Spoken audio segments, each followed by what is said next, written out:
Oke, baik teman-teman.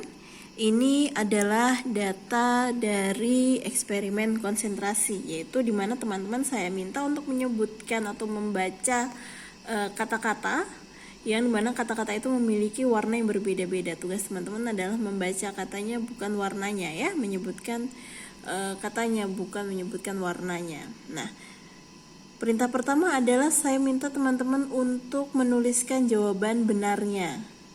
Dari sekian kata itu ada berapa yang benar. Lalu ada tidak kesalahan yang teman-teman lakukan? Kesalahan itu pertama kali dilakukan di menit keberapa? Oke, atau detik keberapa sudah teman-teman tuliskan. Lalu setelah teman-teman melakukan yang pertama ini, lalu teman-teman istirahat dengan memejamkan mata beberapa saat. Ya, lalu teman-teman melakukan pengukuran yang sama lagi, yaitu mengukur berapa jumlah yang benar dan juga berapa waktu yang waktu yang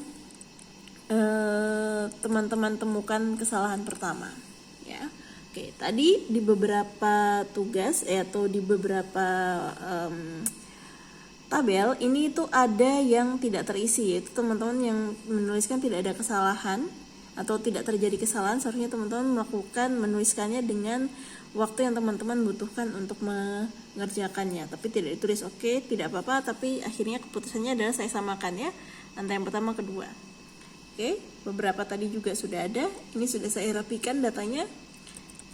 Oke, jadi teman-teman, data-data kuantitatif ini atau data-data angka ini bisa mendeskripsikan perbedaan antara sebelum perlakuan dan sesudah adanya perlakuan. Perlakuannya di sini adalah waktu istirahat atau break time. Oke? Nah, baik teman-teman. Di sini kita bisa lihat bahwa ternyata ada beberapa perbedaan, walaupun tidak terlalu signifikan. Ini kita lihat dalam bentuk angka dulu ya. Yang pertama adalah di subjek pertama. Oke, ini saya sembunyikan dulu, walaupun teman-teman kayak udah lihat ya ini nomornya berapa. Oke, saya sembunyikan dulu.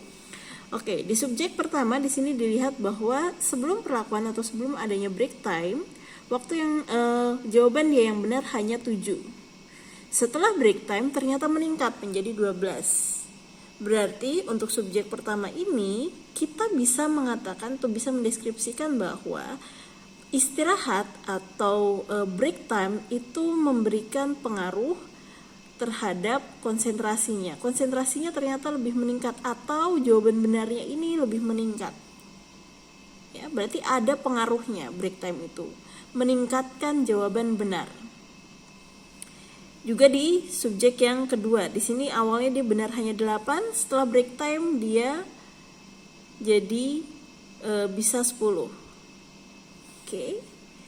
Beberapa tidak mengalami perubahan.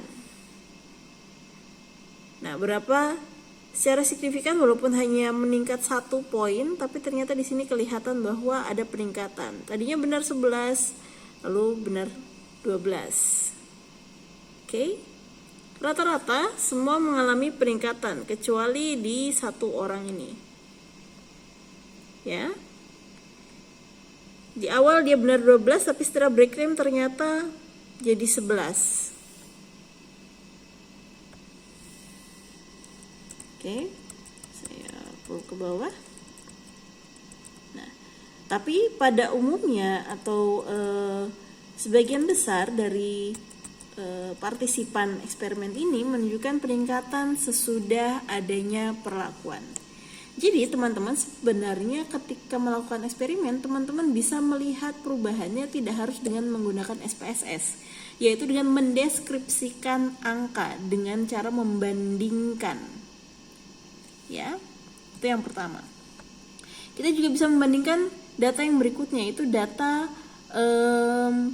kesalahan atau menit di mana teman-teman melakukan kesalahan. Di sini juga saya lihat yang tidak sama ya.